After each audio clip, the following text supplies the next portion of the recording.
Bonsoir à tous, ravi de vous accompagner en ce dimanche 22 juin sur Monaco Info. Voici les titres de l'actualité. Hier soir, la Principauté s'est transformée en véritable scène à ciel ouvert pour la fête de la musique. Une de nos équipes était sur place pour prendre le pouls de cette soirée inoubliable, marquée notamment par la prestation du DJ Mosiman que vous entendrez dans un instant. Nous recevrons ensuite Augusto Minoja, reçu récemment par le Monaco Press Club. Le consultant indépendant et analyste macroéconomique évoquera avec nous le phénomène des crypto-monnaies. Et puis, nous prendrons la direction d'Andorre où l'équipe nationale monégasque de rugby à 7 compte bien briller au championnat d'Europe. Mais d'abord, un mot de basket. Dos au mur, la Roca Team a réussi à renverser la situation lors du match 4 des finales de Betclic Elite. Un match décisif qui s'est achevé il y a quelques instants à Gaston-Médecin.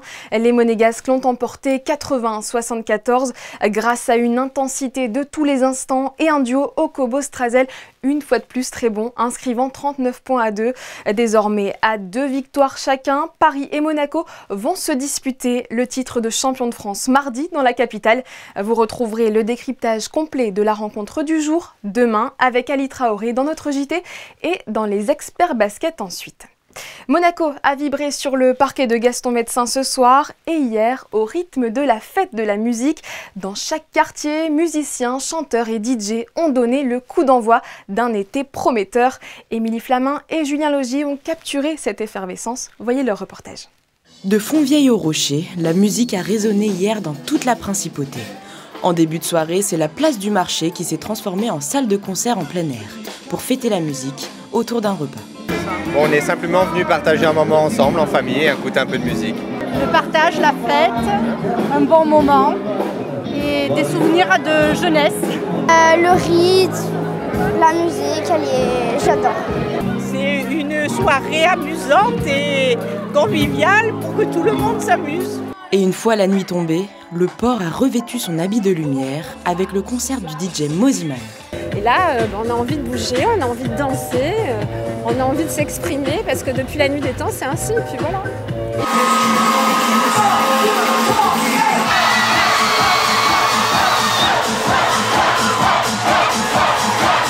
Un concert gratuit pour le plus grand bonheur de ces Niçois venus pour l'occasion. Là, on est là ce soir pour s'amuser entre potes, pour profiter du concert, profiter de la musique. En plus, comme c'est un événement gratuit, ça fait vraiment plaisir. C'est vraiment sympa de pouvoir vraiment sortir sur la Principauté, pouvoir s'amuser. Après là, on va sortir dans les boîtes de nuit à côté. Voilà, c'est sympa. Un premier jour d'été en musique qui annonce la couleur pour la saison estivale. Vous venez de le voir, il a tout simplement enflammé le quai Albert Ier. Il s'agit bien sûr de Mosiman. Bonsoir. Bonsoir Sarah, comment ça va? Très bien, merci. Et vous? Ça va, la vie est belle, tout va bien, il fait chaud, c'est le bonheur. Tant mieux, le public vous a découvert dans la Star Academy. Depuis, vous avez investi les plus grandes scènes électro. Qu'est-ce qui a été le plus marquant dans cette évolution? Waouh! C'est une question un peu difficile, mais je dirais que c'est avant tout la rencontre avec les gens, la rencontre avec les publics, le fait de voyager, de découvrir à chaque fois des nouveaux publics. C'est vraiment c'est un truc qui est resté un peu symptomatique dans tout mon process artistique, qui était d'être aligné avec les gens, de faire des rencontres et surtout de partager. Comment est-ce que vous décririez votre univers aujourd'hui? Je dirais que c'est résolument électro. C'est vraiment le leitmotiv qui revient le plus.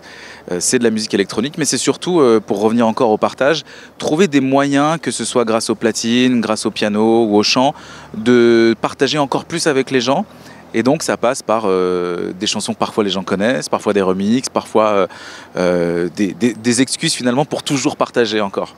Vous avez mixé en plein air hier, vous avez partagé avec le public monégasque. Quelle est la playlist que vous avez proposée à Monaco? C'est particulier d'ailleurs d'être ici en Principauté, qu'est-ce qui vous inspire? Alors c'est une région que j'aime particulièrement. Je savais que ça allait être un peu familial parce que c'est aussi le concept de la fête de la musique, hein. C'est que ce soit un peu tout le monde qui vienne partager un moment en famille. Donc je dirais que c'était un poil plus access que ce que j'ai l'habitude de faire. Et en même temps, j'aime bien l'exercice. C'est un moyen de de s'exercer différemment, de partager différemment. Ça revient finalement à la première question. C'est ce que je fais comme d'habitude quand je prends les platines. Je dis ok, quelle heure il est, où est-ce qu'on est, quel est l'événement. Bon, je sais que c'est un peu plus access, un peu plus familial et donc je m'adapte un peu plus. La fête de la musique, c'est un moment attendu. Vous vous souvenez de la première fois où vous y avez participé en tant que spectateur ou artiste? Oh oui, je me souviens très très bien. Ma première fête de la musique, c'était dans mon village suisse-allemand. Je devais avoir quelque chose comme 8 ou 9 ans. Et j'étais derrière mon piano et je chantais et j'avais l'impression que c'était déjà à l'Olympia, quoi. Un dernier mot sur votre actualité. À quoi peut-on s'attendre pour la suite? Un album, des collaborations? Impossible de ne pas penser à votre vidéo avec Alain Chabat, un carton sur TikTok. Oui, c'est vrai que j'ai ce concept sur les réseaux où je partage ce que j'appelle des Dream Tracks avec mes invités. Mais le projet, évidemment, c'est de faire un album qui est en lien justement avec les Dream Tracks, qui sortira au compte-gouttes pour les premiers singles et j'imagine à la rentrée 2026. Et puis surtout beaucoup de dates, une tournée de cet été qui s'annonce bien remplie. Je vais pas beaucoup dormir, mais encore une fois, je vais rencontrer plein de publics, donc c'est le principal. Que du bonheur. Merci beaucoup Mosiman d'avoir été avec Sarah. nous. Avec plaisir. Dans un autre registre, Monacotech a accueilli dans ses locaux le World Business Angel Investment Forum mercredi, un événement en partenariat avec le Monaco Economic Board et la Jeune économique de Monaco, placé sous le signe de l'entrepreneuriat. Les détails de Marie Bonnet-Blanc sur les images d'Arnaud Imbert. Être attractif pour les investisseurs et les innovateurs, c'est l'une des priorités de chaque pays du monde. Alors durant cette conférence, il fallait montrer le rayonnement de la principauté. Nous avons déjà un tissu entrepreneurial très fort et l'objectif de cette session, c'est de vraiment démontrer la force et la diversification de l'économie monégasque. Bien entendu, nous qui vivons à Monaco depuis des années ou qui sommes nés ici, connaissons la réalité, mais ce n'est pas le cas de tous les pays à travers le monde. Et nous voulons un peu participer aux efforts du gouvernement princier et des autres institutions pour démystifier l'économie monégasque, montrer c'est vraiment une terre de start-up, une terre d'entrepreneuriat et une terre où les jeunes entrepreneurs peuvent venir pour prospérer. Une terre d'accueil pour les entrepreneurs voulant créer de la richesse en concurrence avec 40 autres pays. Durant cette semaine, il faut convaincre. Convaincre, j'aimerais que n'importe quel innovateur, que ce soit dans le domaine économique, dans le domaine technologique, voire dans le domaine artistique, puisse se sentir bien à Monaco et puisse mettre Monaco sur la liste des endroits où il pourrait peut-être se déplacer. Si j'arrive à ce but-là, je serai très heureux. Certains ont déjà eu la chance de créer à Monaco et ils n'ont aucun problème à conseiller ou encore à pousser les futurs investisseurs à les rejoindre. C'est une place parfaite pour venir tester ces solutions, être au contact des entreprises. Moi, ce que j'adore ici, c'est qu'il y a vraiment un environnement porteur où on peut aller discuter avec les chefs d'entreprise très facilement.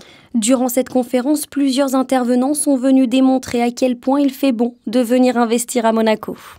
Elles ont radicalement modifié le paysage économique mondial. Les crypto-monnaies étaient au cœur de la conférence d'Augusto Minoja, organisée début juin par le Monaco Press Club. Le consultant indépendant et analyste économique évoque avec Patricia Navarro les effets réels des monnaies virtuelles, mais aussi les risques d'agression personnelle qui y sont liés. Bonsoir. On n'a jamais autant entendu parler de la crypto-monnaie, mais actuellement plutôt aussi dans la partie faits divers des journaux. La crypto-monnaie, c'est devenu un enjeu actuel à tout point de vue. On voit plein de news sur les journaux, sur Internet, de la danger lié à la possession de crypto-monnaies. C'est un problème lié à la théorie des jeux. C'est comme au Moyen-Âge, quand les gens allaient acheter du tissu avec les monnaies en or. Et ils étaient vulnérables aux attaques des malvivants. Et aujourd'hui, c'est le même, parce que si on considère la crypto-monnaie comme quelque chose qui a une valeur qui est immédiatement transférable, et que on ne peut pas rappeler comme on fait avec un transfert bancaire, c'est évident que se promener dans la rue avec 2 millions dans la poche, c'est dangereux comme marcher dans la rue avec 2 millions en or dans la poche. Oui, parce que ce que vous nous dites actuellement, c'est que s'il y a autant de tentatives d'enlèvement, c'est parce que les kidnappeurs imaginent qu'ils vont pouvoir très rapidement récupérer des sommes colossales et sans traçabilité. C'est ça leur objectif ? Pas seulement sans traçabilité parce qu'à l'époque, il fallait aller à 2 heures du matin au kilomètre 90 de la route nationale pour prendre l'argent à un billet de banque. Maintenant, il n'y a même pas cette nécessité parce que c'est un clic.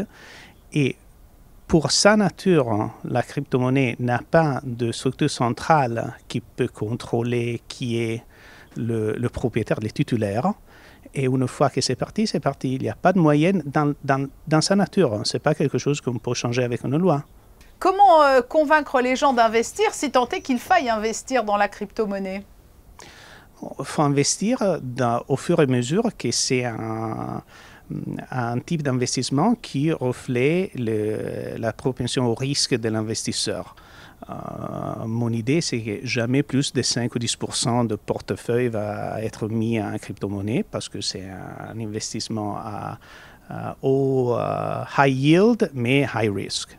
Merci Augusto Minoja de nous avoir apporté cet éclairage pour décrypter en quelque sorte cette face cachée de la finance. Merci à vous.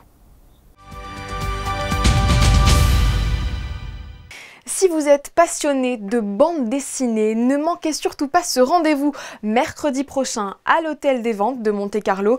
Pour la toute première fois, la société consacre une vente aux enchères à la BD. Des centaines de pièces ont été sélectionnées pour tous les goûts et tous les budgets. Émilie Flamin et Jean-Alexandre Dordet sont partis pour nous en repérage. D'Astérix et Obélix à Tintin, en passant par le chat de Philippe Geluck, au total, ce sont 305 pièces qui sont mises aux enchères. La sélection est extrêmement variée. Déjà en termes de prix, ça part de quelques centaines d'euros jusqu'à plusieurs centaines de milliers pour les lots les plus importants, les lots phares, en l'occurrence les couvertures des albums. Il y a à la fois donc des objets, des petites figurines Pixie par exemple, il y a des planches, il y a des œuvres sur toile, donc c'est extrêmement varié. De la statuaire, on a un bronze de Tintin très intéressant aussi. Il y a des objets quasiment grandeur nature, donc vraiment tout le monde peut trouver l'objet qui lui correspond et qui lui fait plaisir. Alors, je vous présente la couverture de l'album Pop-Up de Ligne Noire, Tintin, qui est un des lots phares de notre vente. Une première pour l'Hôtel des Ventes de Monaco, qui rappelle que la principauté n'ignore pas la bande dessinée. La couverture de notre catalogue est une planche de Michel Vaillant, qui est très appropriée pour Monaco, puisque ça représente le circuit du Grand Prix de Formule 1. Elle est présentée ici, et vous reconnaîtrez différents endroits justement du circuit. Nous avons également en vente le casque qui est sur ma gauche, qui est la réplique du casque de Michel Vaillant, qui a été utilisé pour le film de Pascal Couvelaire, qui a été scénarisé par Luc Besson. Elles viennent essentiellement de collectionneurs privés. On a la chance, dans notre hôtel des ventes, d'avoir une clientèle de vendeurs qui est une clientèle de particuliers, ce qui est extrêmement intéressant pour les acheteurs, parce que cela garantit que des pièces ne sont pas déjà passées sur le marché X fois, et c'est un petit peu des inédits, des découvertes. Dans notre monde, on vit la chasse au trésor au quotidien. Voilà, donc c'est important de découvrir. On a toujours cet esprit vraiment de chasseur de trésors. En parallèle de la vente en présentiel, une plateforme en ligne est mise en place pour les acheteurs. Je vous rappelle que les enchères sont prévues à 14h30 mercredi prochain. Mais si vous souhaitez voir de plus près en amont la sélection, une exposition publique est ouverte jusqu'au matin même.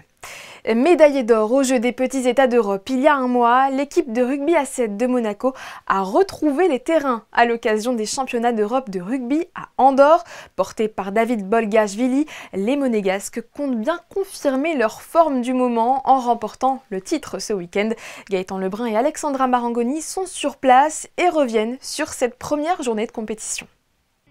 On prend les mêmes et on recommence pour la Fédération monégasque de rugby. 3 semaines après les Jeux des petits États, ici même à Andorre. C'est cette fois pour les championnats d'Europe de rugby à 7 que l'équipe nationale s'est reformée. Pour le format, c'est simple, il y avait 8 équipes réparties dans 2 poules de 4. Monaco a très bien commencé cette première journée de tournoi justement. Ils ont remporté le premier match face à Chypre, 28-12. Le deuxième match était un peu plus compliqué contre Andorre. Ils se sont inclinés 19-15 face aux pays hôtes justement. Tout se jouait sur le troisième match et ils l'ont remporté largement, 36-5 face à la Bulgarie. Une victoire synonyme de qualification pour Monaco qui termine deuxième de sa poule et retrouvera en demi-finale aujourd'hui l'Autriche qui elle a fini première de sa poule. Là, on récupère énormément aujourd'hui et demain on enchaîne. Il faut qu'on gagne cette demi, les gars. Ok? Ouais. C'est ce tournoi. 2, 3. Nous reviendrons bien entendu sur la dernière journée de compétition dans le JT de demain. Il a parcouru plus de 830 km pour rejoindre Saint-Jacques-de-Compostelle. Le lieutenant-colonel Laurent Solaire relate son pèlerinage dans son livre intitulé Mission Compostelle. Cette semaine, devant un public convié par les rencontres littéraires, Fabien Boisson, l'ancien aide de camp du prince Albert II, a livré son témoignage. Je vous propose de l'écouter juste après la présidente de l'association, Yvette Cellario. Avec tout ce qui se passe dans le monde actuellement, les turpitudes, de Compostelle à Monaco, c'est la paix intérieure et la paix en général. Il existe plusieurs chemins. On parle du chemin de Compostelle, mais c'est pas tout à fait vrai. Il y a des chemins de Compostelle.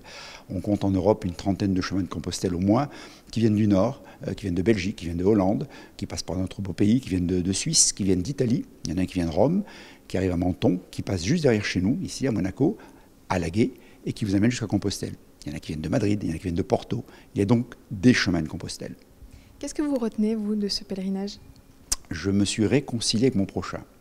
Parce que je me suis aperçu que lorsque les gens marchent tous les jours 20 km, avec un sac sur le dos, dans toute simplicité, mais ils redeviennent des hommes et des femmes normaux, on peut dire ça comme ça. Pendant que certains se produisaient dans la rue, d'autres se produisaient sur scène hier soir. La compagnie Florestan a proposé au public du Théâtre des Variétés sa version de Jean III ou l'irrésistible vocation du fils Mondoucet, une pièce qui questionne les relations père-fils, écrite par le grand Sacha Guitry et adaptée et mise en scène par Pino Giuseppe Tarantino. Ce journal a décidément une tonalité musicale, hasard du calendrier ou pas, le dernier concert de la série Les Concerts de la Voûte, organisés tous les 3e samedis du mois, avait lieu hier soir, jour de fête de la musique. Baptisé pour l'occasion Feu d'artifice, ce rendez-vous à l'église réformée a été pensé comme une ode au violon. Jessica Gradato et Jean-Alexandre Dordet.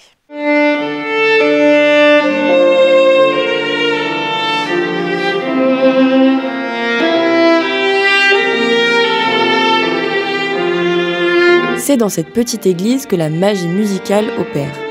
Pour la dernière édition des Concerts de la Voûte, le public a été transporté dans les époques grâce à des morceaux au violon. Alors ce soir, c'est vraiment pour fêter la musique, ça s'appelle Feu d'artifice.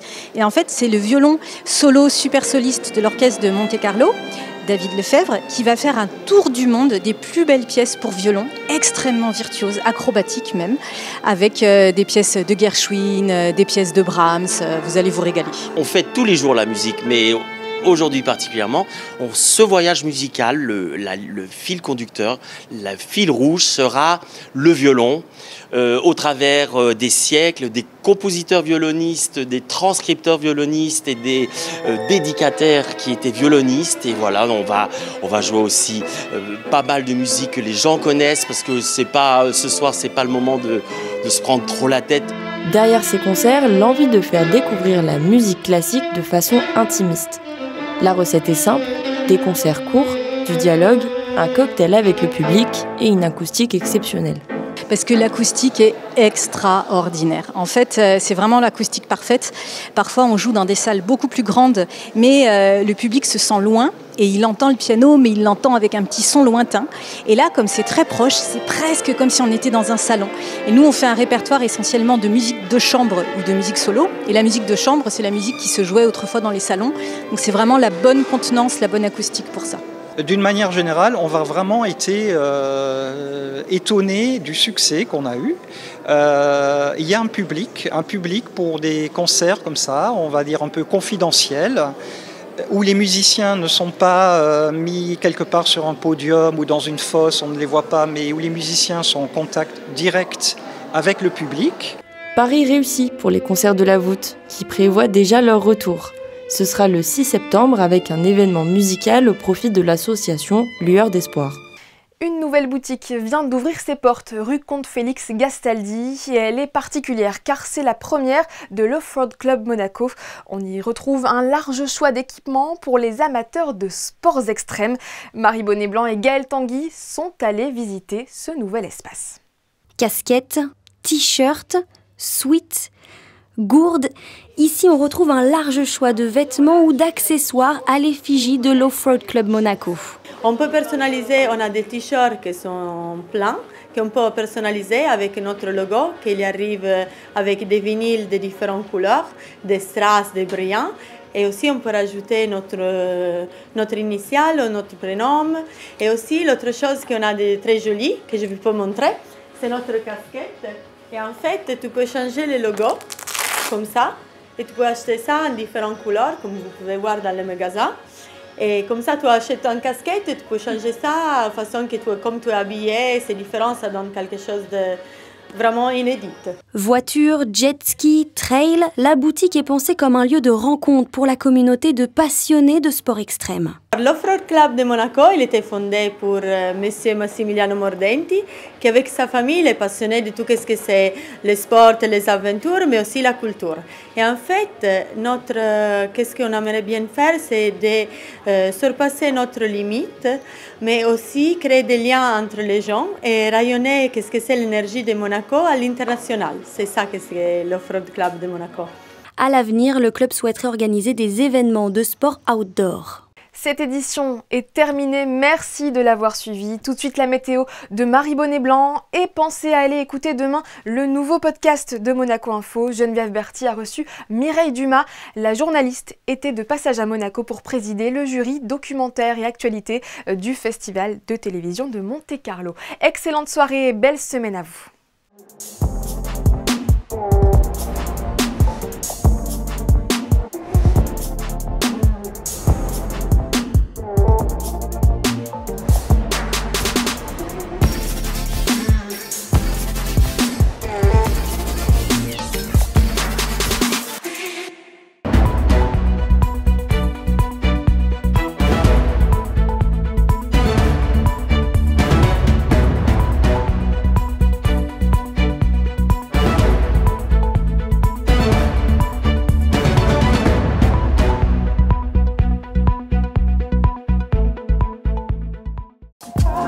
Retrouvez la météo avec Maya Bay, le restaurant référence thaï japonais de Monaco.